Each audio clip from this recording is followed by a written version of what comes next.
I'm hearing you. Nice one. So more do am sharp before the network cut us off again. I don't think there'll be any problem. Okay, I hope so too. Let's go. Yeah, so I want you to help me say good afternoon to your viewers. They've been waiting. They thought this is not going to happen. Good afternoon, my brothers and sisters. It's horrible. We're trying to connect things. I know. So it's beautiful to have you here, Alaji. You know, I call this program, I call it Discussing Nigeria. You are one of you are one of the Nigerians that when you say something, no matter how people like it or they don't like it, people will discuss it. So, and there's something they know you for anyway, the freedom struggle in Niger Delta. So, which means one way or the other, you know better about the project Nigeria. So, I want to ask you this straight one. I want you to just tell us what you can educate us with the Nigeria structure. We know we have defects and we know we have other challenges that brought about agitations across the country, especially the tagged minority in Nigeria. So as Nigeria structure is currently, what is your own view? Like, what is wrong with us? Yes, first I want to correct the impression. Since I became an adult, I've never seen myself as a Nigerian. And wherever I traveled to, I'd always said it. I had problem with several Nigerian embassy officials outside in several countries, especially in the Netherlands. The ambassador was there. I was giving a lecture and I said I was not a Nigerian.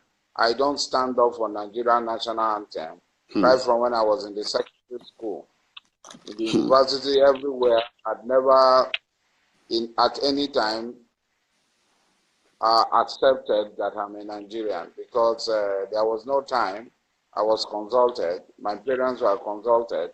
My parents' parents were consulted whether they are Nigerians or they want to become Nigerians or not. So I do not see myself as a Nigerian.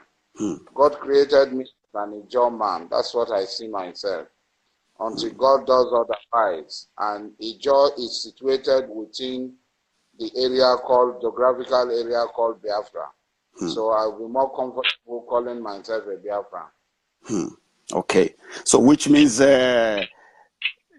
are not in position to answer questions on the structure of Nigeria. So you rather discuss who you are and where you stand for. I can discuss about Nigeria like an American, like the American ambassador to Nigeria was talking about Nigeria. I can discuss about Nigeria because Nigeria is occupying my country. It's occupying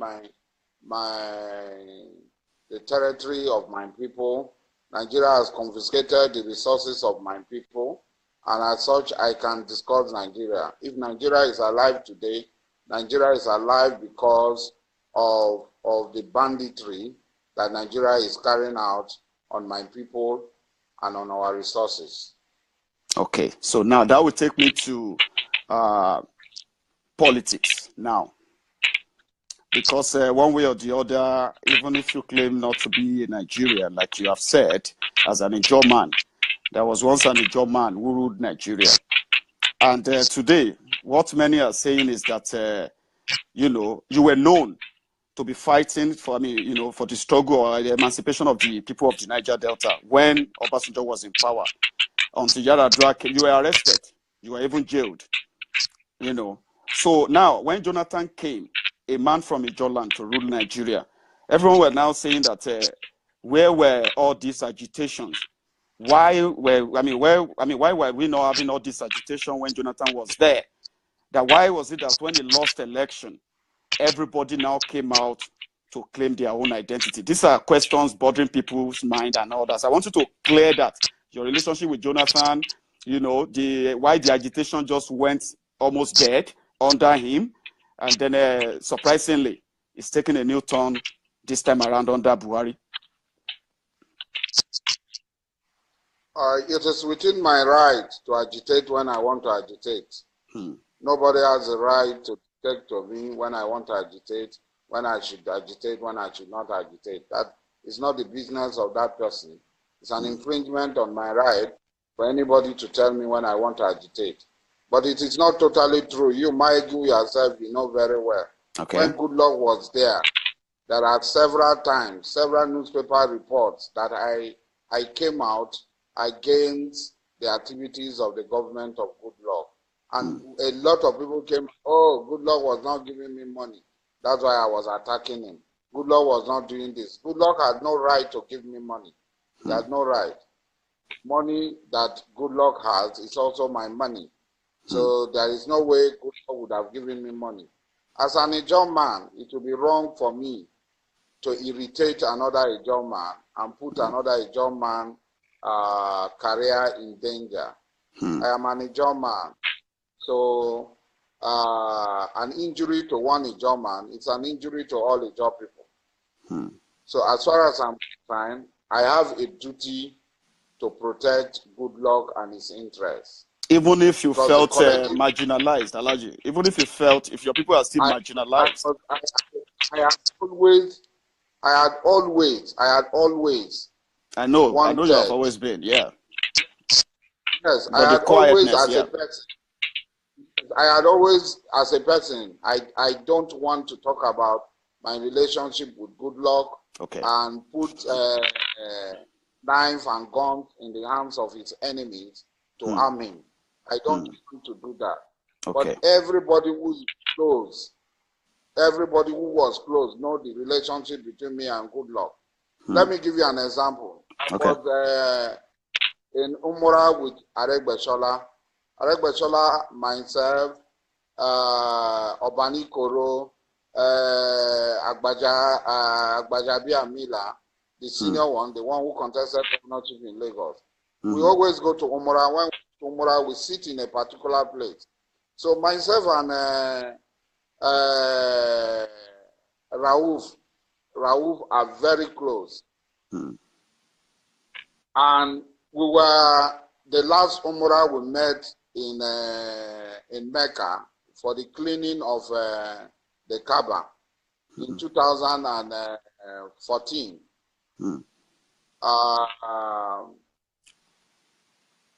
Raouf said something to me. He said, why do you go to where you are tolerated instead of being where you are celebrated? I had been in the trenches with the Tinubu's, with all the Yoruba leaders, with Ileri, with Akiri Ade, and so on, during the time of Nadeko. I was a field worker for Nadeko, and all the leadership, Professor Olaoni, Baba Omojola, Dr. Fashenwu, all these people, I was in the trenches with them. I was in the Otumba, Ekungba, all of them. So I know a lot of these people, and they feel. When I was in prison, Tinubu took up the paying of the fees of my children. He was governor.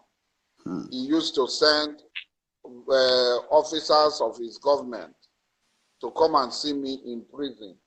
He gave a house to my wife at Ogba for her to move from Port Harcourt to Lagos, and so on and so forth.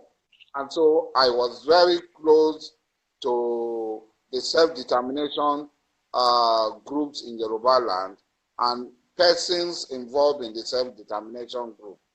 It is very, very unfortunate that all of a sudden, all these people who were pretending to be fighting for the good of everyone have really shown their true color. It is very, very unfortunate that they have shown their true color, that they were fake. I said they were fake, 100% fake. And most of us who saw them, apart from a few people like Baba Fashenwu, Gani Adams, and so on, almost all of them are really shown that they were fake. because they were just, at that time, they saw that the job people, as we are still today, that the job people have the capacity to wreak havoc, as we are today, as we have the potent force to wreak any amount of havoc that we can wreak. So they feel that by being friendly with us, they will mitigate our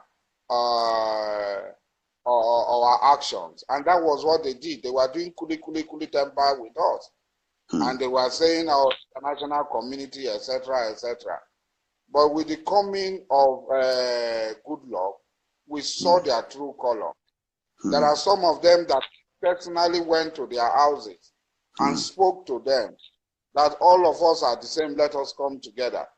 And at the end of the day, they put it down. Yes, Goodluck as a person did not take the advice of many of us. They saw me, especially myself, as too extreme and demanding extremity, that what I was demanding was far what Goodluck can give. So what were you demanding? What were you demanding? Yes, you want to share? If you check my interviews, I continually ask Goodluck to convocate a sovereign national conference. When Goodluck convocated the conference he convocated, the governor of Bayelsa is alive. The governor of Bayelsa wanted me to be at the conference. And I told him I cannot be at the conference. I will not be. I told the governor that I will not be at the conference because it is not sovereign. It is the conference, it's not sovereign. We wanted a sovereign national conference. And Goodluck was not ready to go the full length that we wanted him to go. We heard that the pressure on him from the northern part of the country was so big that that he had to cave in at the end of the day. So he caved in. So what was the benefit of Goodluck caving in? What was the benefit of Goodluck caving in to himself, to his people, and to all the people who believe in freedom? What was the benefit? So this is it. Politicians trade with the lives and future of other people. A lot of our politicians trade, but the Gambaris do not do that. The Gambaris have one program. That program is to perpetually oppress other people. And except we have the same set politician with the same strength and mind. That's what we take me. You oppress our people, we are going to oppress you back. You kill our people, we are going to kill you back. Whatever you do to our people, except we have the same political leadership, not these CCC politicians that are. Now, Alaji, you know what? That's what will actually take us to Biafra struggle, Nnamdi Kanu and Biafra.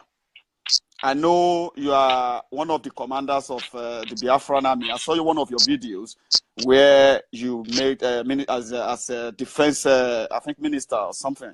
So, which means you have your own information about Biafra and the safety of Biafra. So, I want you to tell us what we need to know or what we don't know. Why Biafra now and not the same struggle that you were known with? Yes, in every struggle, there is what is called realignment. Biafra, the bit of Biafra is situated within Ijaw territory.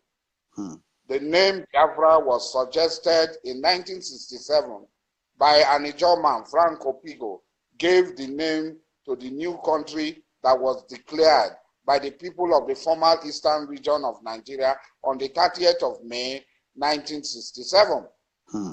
So Biafra include Ijaw people. Over time, a lot of Ijaw people have who are working hand in glove with the enemies, have always spread falsehood. And we know that the struggle, the totality of our struggle will take the collectivity of all Biafrans to achieve that.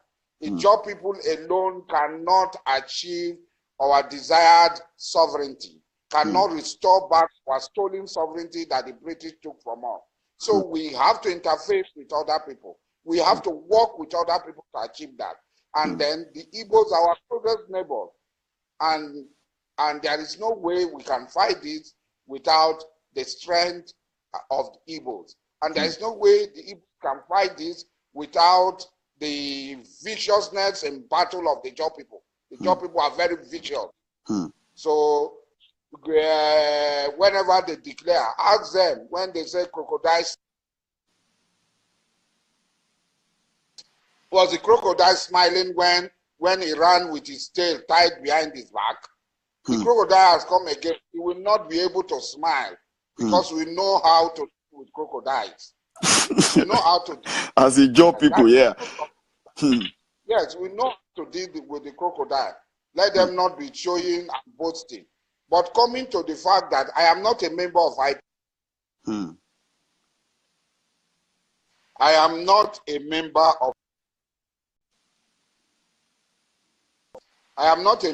of IPOB. I support the Biafran cause. IPOB is one of the platforms. I have the same relationship that I have with Nnamdi, even more with Owazuruke.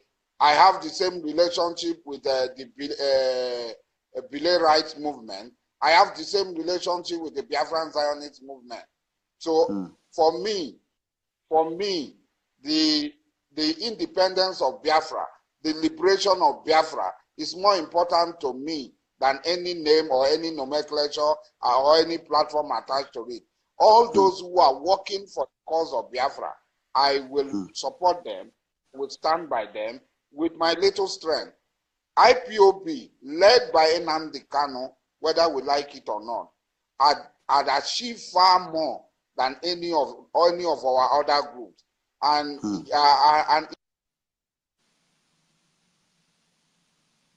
it will be wrong for me not to say that. It will be wrong for me not to acknowledge that. So as far as I'm concerned, can I say something about the struggle of Biafra and all that? You yourself, you have been in this struggle, you have been in the trenches for a long time. But most of the time, people you work with, they have different agendas. Some of them thought being with you was just to parley with you so that they will be able to use your struggle to achieve whatever agenda they had. Most of them had political agendas. And the moment they got the political power, they abandoned those of you who believed in them and what they preached. So don't you think, in this modern day politics, don't you think that, revolutionaries, struggle comrades should also struggle to take political power and do what they preach or what they expect from the political class? Don't you think it's getting there that those who have the vision, who could support politicians to get political power in order to use for their cause, to better what they are agitating for, only for them to be abandoned at the end of the day? Is it not time that political power should go to revolutionaries, people who really want to change things as soon as possible? Don't you think so?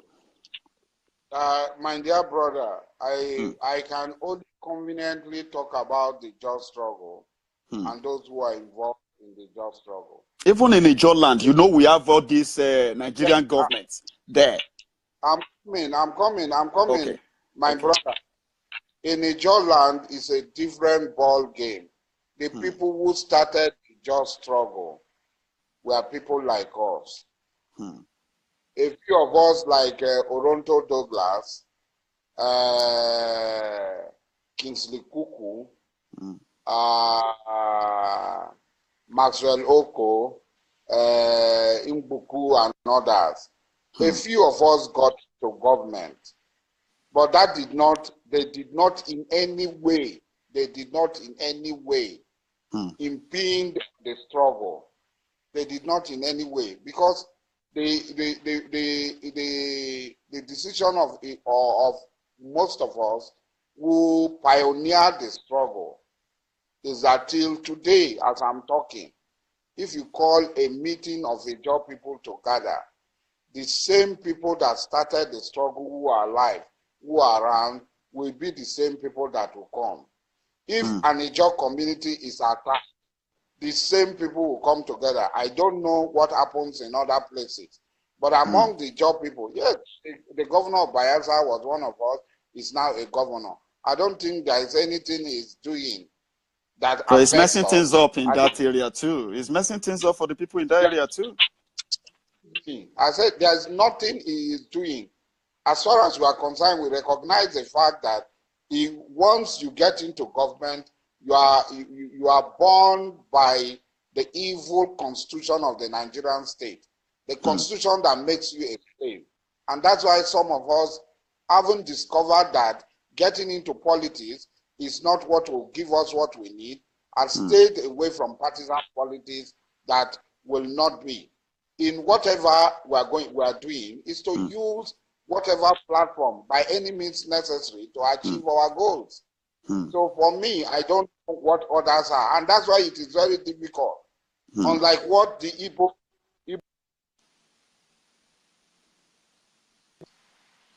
and that's why it is very difficult. Unlike what the Igbo political elites did, it is difficult for Ijaw leaders to come out to condemn Ijaw people.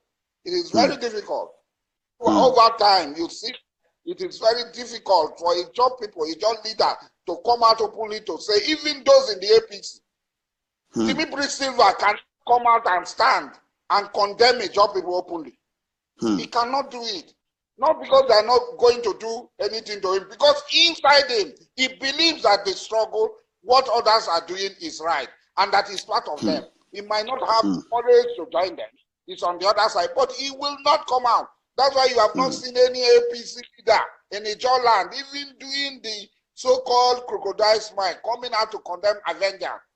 You cannot see them. I have okay, yeah, go ahead. They know what our people stand for, and they know what our people stand for, and they cannot. And I am so ashamed by the Igbo political elites. I have never seen this sort of treachery against their own people. Exhibited by Wanese and all classes of the Igbo political elite. I've never seen this sort of thing before. And it I have yeah, Alaji, I have these 3 personal questions I'm going to ask you. You don't have to answer if you don't feel like answering. So the first one is this. Part of the accusation or allegation against you, why you are fighting Buhari or APC government, apart from all you have listed, all you have explained, people said, well, it was because of the revocation or the government, the pipeline contract, that the government revoked the contract from you. That's what led to another agitation in the... Is that how true is this? Just end it here. Just end it here. When Goodluck left, Goodluck was owing us money for the contract that we have done. We were on our own, sleeping in our house when Buhari called us to pay us our money. This Buhari, because we are not talking, Buhari paid him over 500 million. Buhari paid me. Go and check in an NPC. Buhari, when he came to power, Goodluck was owing us money. Buhari had paid 30% of that money. Over 500 million. Because we are not talking. I'm talking now. They are awarding the same pipeline contract 3 times more than the value that Goodluck awarded it. Now. And if I want to be involved, they will put me inside.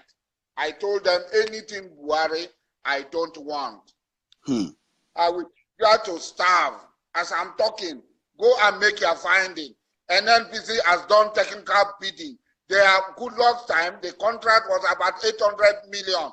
Now they are awarding the same contract, dividing it for almost 3 billion. A month. So which means a month. Yeah, which means practically you are not fighting this government because of not getting contracts. All my counterparts who were members of, who were directors in my company, who were 4 directors, Ateke Tom, Farah Dagogo, and Soboma Jakri, They are involved in the new contract. I'm the only person who refused to be part. Boy Love, even Tom Polo that they are looking for is involved in the new contract. They are giving it to him. They say they are looking for Tom Polo. Why are they giving him contract to guide pipeline? This government this government you see is the most corrupt government on the surface of the earth. I have a question. I have a question on that. That's why I said I have three personal questions. What I am telling you now, listen to me. Okay. Just listen to me. I'm telling you that a contract that Goodluck awarded for 800 million, they are awarding it for 3 billion now. They are awarding it for 3 billion now. And there are several interests behind the scene. The people might still receive just 800 million. 2.2 billion is going to people who are not going to work.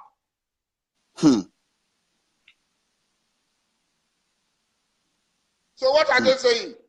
So if they are still engaging Ateketon, they are engaging Farah Dagogo, they are engaging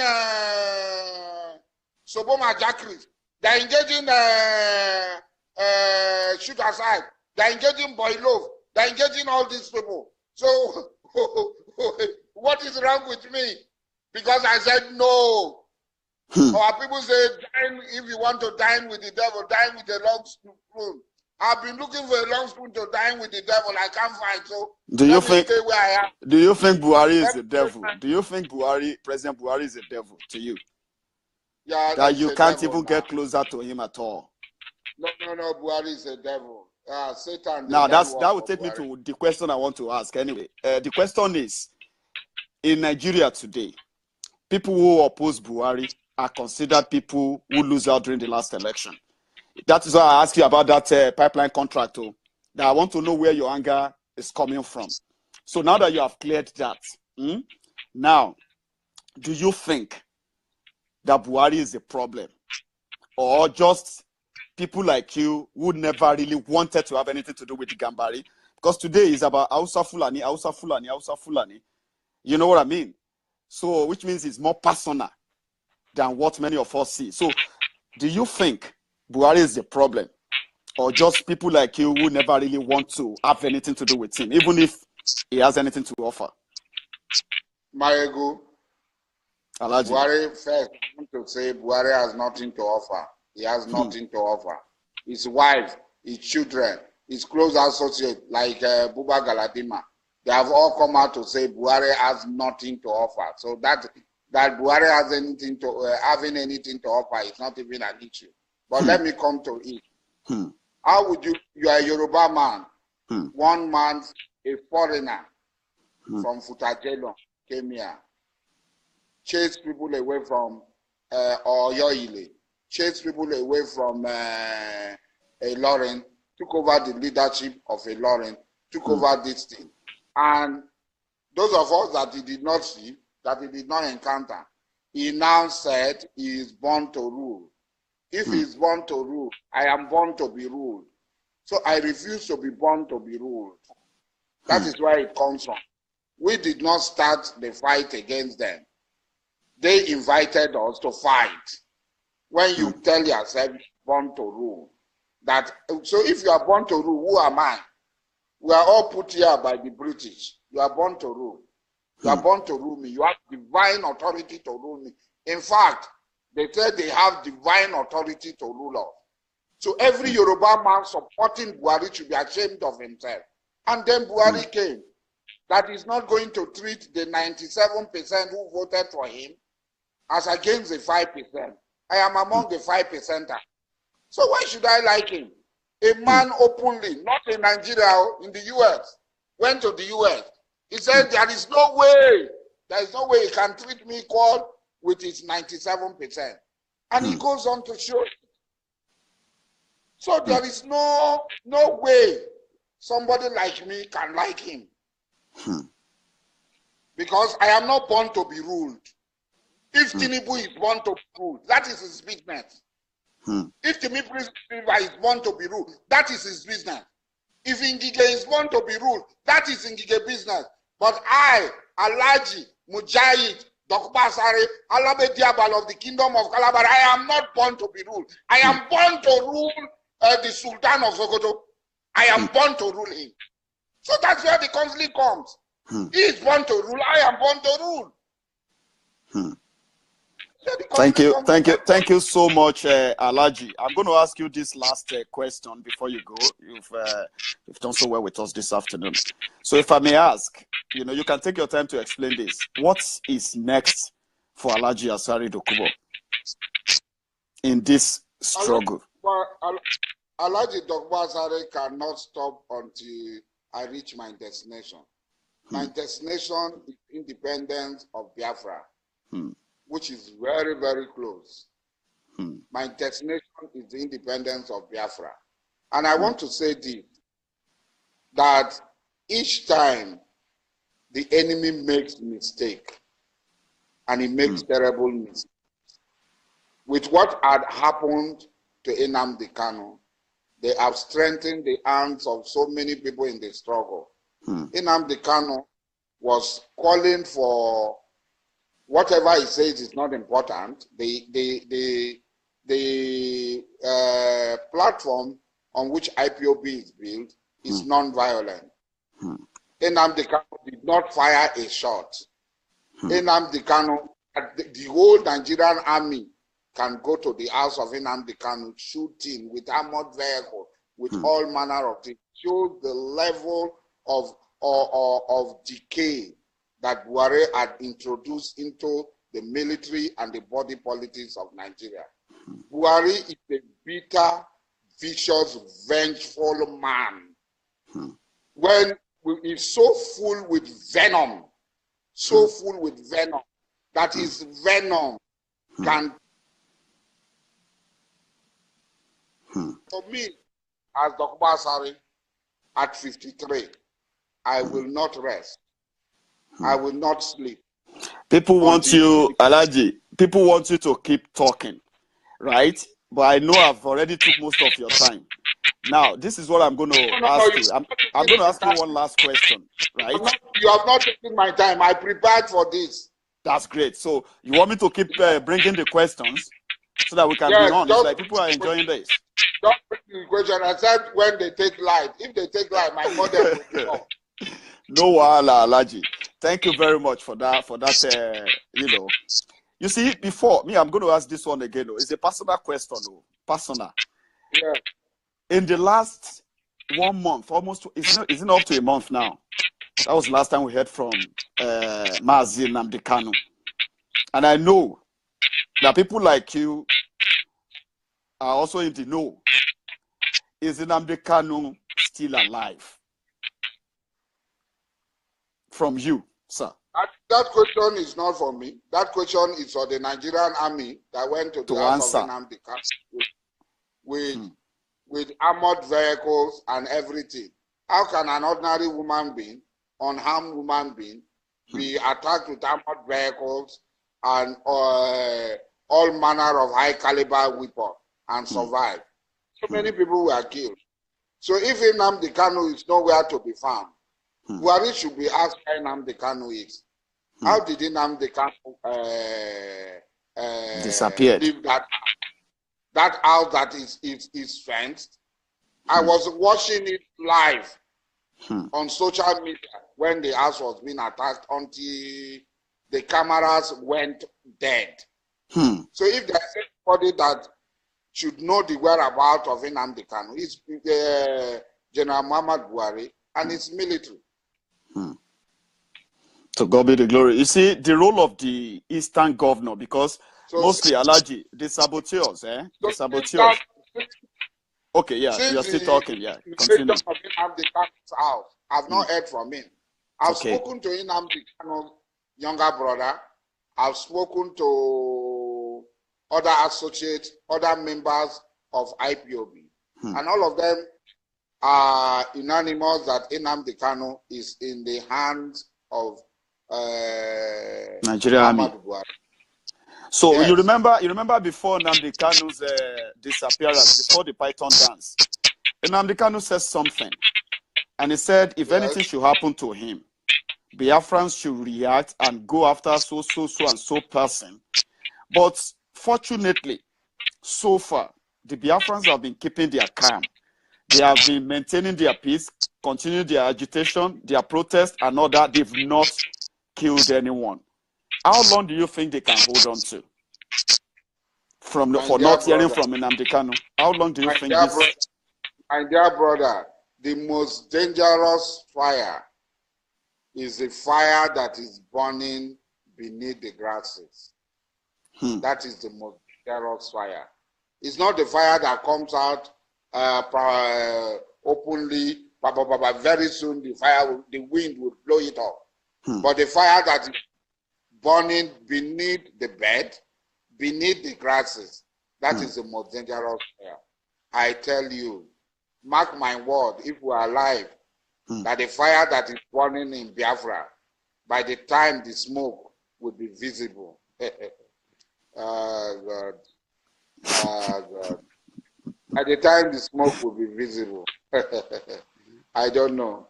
That is where, let me just pause. So but are you in any way considering the the civilian casualty that may that may go with this? Are we in any way? Is it because we are going to die that we should choose freedom? We should choose slavery over freedom? Because we are going to die. So the Gambaris and their collaborators are superhuman beings. They don't die. It is only we Biafrans that can die. Their body is casted with iron. So Alaji, you are not new. They die alone. See, you are not new to having to negotiate with government. You did with Obasanjo, it collapsed, and we know what happened. You had with Yaradua, you had with Jonathan as well. So, what do you think can bring about referendum? Nobody will give you freedom. No, I mean the referendum, not the freedom now. I mean, what do you think? Because Biafrans are asking for referendum, right? I don't look. When somebody take your sugar and is licking it, and you tell him to spit it out, he will not. You have to grab his neck, squeeze his neck, squeeze it, so that he will spit it out with blood and spit.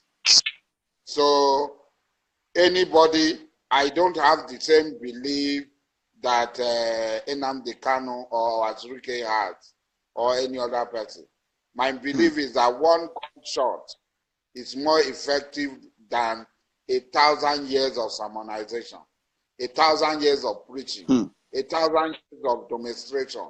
That one gunshot is more effective, is more worthy, is more honorable than all this. That's my belief. That's what I stand for. I don't believe that I come and do kuli temper. I am not a kuli temper man. When the comes to become, they happen, will surely happen. And it's going to happen in Biafra land. I pray something. It's not only going to happen in Biafra land. All oppressed people in this cage called Nigeria will rise up. Maybe Biafra will show the way, and others will follow. But I know that all oppressed people will rise up. That have you had any relationship? Have you had any relationship with Tinubu, Ngige, okay. Amechi? Yeah. I've accepted. Rochas, I've accepted that the others are born to rule. They are born to be ruled. Does not mean that all Yorubas, all Igbos, all Ijos, all other people will accept that. It's not possible. They are not speaking for Ijo people. They are not speaking for Yoruba people. They are not speaking for Igbo. Because they are too cowardly to confront. That is it.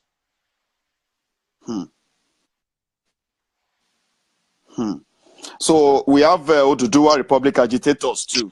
And we have a guy called Idenika Grandson, and I know you have heard about him anyway. He knows you, and I believe you know him as well. So is there any way so far that you've had any contact with them on Oduduwa Republic Like agitation? Because I know you had with the elders, I mean, the older generation of Yorubas. So this generation of youth.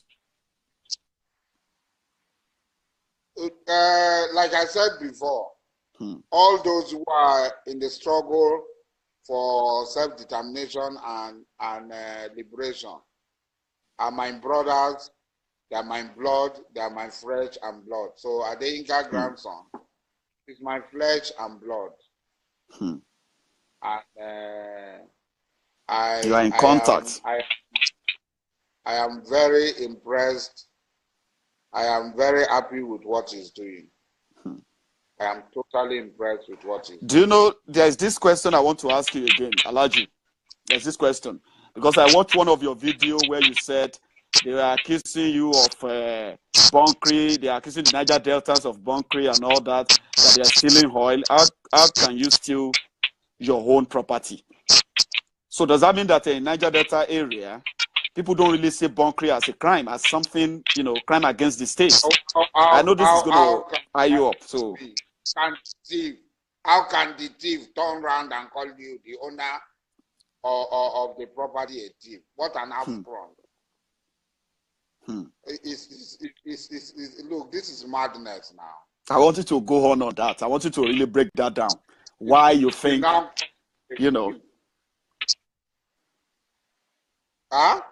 I said, I want you to break that down because I watched a video where you really spoke on that how could they come to accuse you of stealing your own this thing?